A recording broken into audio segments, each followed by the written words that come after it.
Shalom Bapak Ibu yang kekasih dalam nama Tuhan kita Yesus Kristus.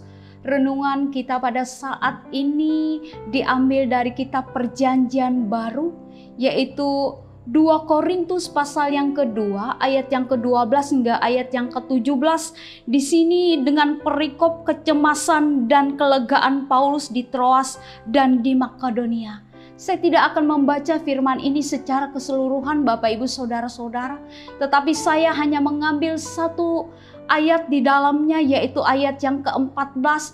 Ini akan menjadi perenungan kita pada saat ini. Saya akan bacakan, dia berbunyi demikian. Tetapi syukur bagi Allah yang di dalam Kristus selalu membawa kami di jalan kemenangannya. Demikian firman Tuhan. Bapak Ibu yang kekasih, tema kita pada saat ini saya mengangkat, yaitu Kristus menuntun umatnya di jalan kemenangan. Tidak ada seorang pun dari antara kita yang tidak mengenal Rasul Paulus, Bapak Ibu Saudara-saudara. Dalam hidup dan kehidupan Rasul Paulus penuh dengan warna dan warni. Di sana kita mengetahui Rasul Paulus, dia mengalami pertentangan di luar jemaat. Bahkan akhirnya sesuatu yang tragis, dia masuk ke dalam penjara. Banyak orang dalam lingkungan jemaat menimbulkan kesulitan bagi Rasul Paulus. Misalnya saja Bapak Ibu Saudara-saudara yang kekasih, dalam nama Tuhan kita Yesus Kristus, ada di antara jemaat yang mempertanyakan keabsahan kerasulan Rasul Paulus. Apakah dia rasul, seorang rasul yang sejati Bapak Ibu Saudara-saudara? Dan di sini, kalau kita melihat pertentangan dari dalam sangat melukai perasaan Paulus. Bapak Ibu Saudara-saudara, kalau kita melihat ada kalanya Paulus menjadi amat patah hati dan cemas dengan apa yang dihadapi. Seperti firman Tuhan yang diperhadapkan bagi kita pada saat ini, Rasul Paulus merasa cemas Bapak Ibu Saudara-saudara. Ketika dia berada di Troas Bapak Ibu Saudara-saudara. Dan di sana kita melihat Tuhan telah membuka jalan untuk pekerjaan di sana. Tetapi dia merasa cemas karena dia tidak bertemu dengan Titus. Dia tidak mengetahui apa yang terjadi dalam hidup dan kehidupan di Troas Bapak Ibu Saudara. Bagaimana perkembangan, bagaimana pertumbuhan, sehingga hal itu menimbulkan kecemasan dalam hidup dan kehidupan Rasul Paulus. Tetapi Bapak Ibu Saudara-saudara, kalau kita melihat, ketika Titus mengabarkan satu berita yang mendatangkan sukacita, di mana Titus mengabarkan bahwa jemaat itu bertumbuh dengan baik. Kebenaran firman Tuhan itu juga bertumbuh dengan besar di sana. Dan di dalam itu Bapak Ibu Saudara-saudara menimbulkan sesuatu yang berbeda. Dari kecemasan menimbulkan satu sukacita yang begitu besar. Seperti yang kita baca di dalam kebenaran firman Tuhan.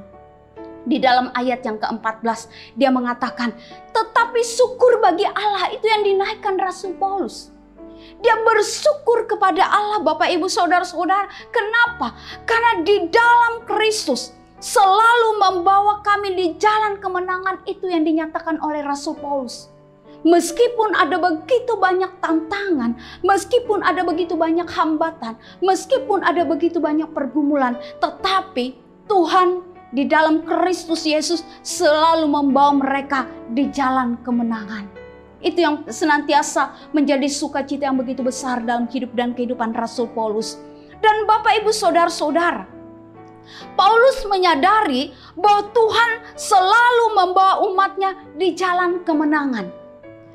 Dan di sini suatu hal yang sangat indah Bapak Ibu Saudara-saudara. Dia menggambarkan dirinya dan orang-orang Kristen lainnya sebagai bagian dari suatu pawai yang dipimpin oleh Tuhan. Bayangkan saudara-saudara, kemenangan ini. Di seluruh dunia terdapat barisan orang-orang yang mengikut Tuhan. Dan Tuhan selalu berada di depan membawa umatnya dalam proses, yaitu pawai. Demikian kita bayangkan. Tuhan yang memimpin. Tuhan yang berada di depan. Dan Tuhan yang senantiasa ada di tengah-tengah pawai tersebut. Bapak Ibu yang saya kasih di dalam nama Tuhan kita Yesus Kristus. Tetapi yang menjadi pertanyaan bagi kita pada saat ini adalah diperlukannya iman untuk melihat umat Tuhan berbaris demikian.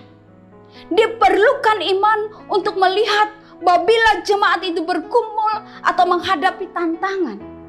Bahkan Bapak Ibu saudara-saudara, bila jemaat itu nampaknya lemah dibandingkan kekuatan dunia, maka kita yakin Tuhan tetap menuntun umatnya dan Tuhan tetap menyertai. Dan di sini kembali bagi kita sidang jemaat sekalian, diperlukan iman untuk melihat Dia sebagai Raja, sebagai Allah yang sanggup untuk menuntun kehidupan kita masing-masing untuk menuju jalan kemenangan itu. Apakah kita percaya? Tuhan Yesus memberkati kita. Mari kita satu di dalam doa, kita berdoa.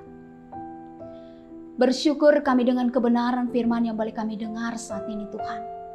Karena di dalam tangan Tuhan Engkau senantiasa menuntun kami di jalan kemenangan yang akan mendatangkan sukacita dan berkat dalam hidup dan kehidupan kami. Kami senantiasa merindukan agar kami selalu ada di dalam Engkau dan Engkau ada di dalam kami. Kami bertumbuh di dalam iman agar kami juga mampu untuk melihat kebaikan kemurahan-Mu Tuhan.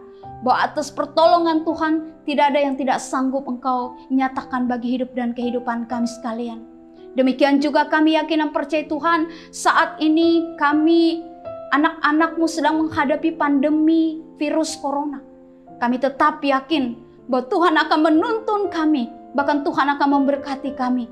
Dan Tuhan senantiasa memberikan berkat-berkat-Mu yang terbaik dalam hidup kami. Sehingga kami mampu untuk menghadapi itu semua sampai kesudahannya. Dan kami yakin dan percaya, kami akan menjadi seorang pemenang di dalamnya. Terima kasih Tuhan, kami serahkan hidup dan kehidupan kami dalam nama Tuhan Yesus Kristus. Kami berdoa dan naikkan syukur kami. Amin.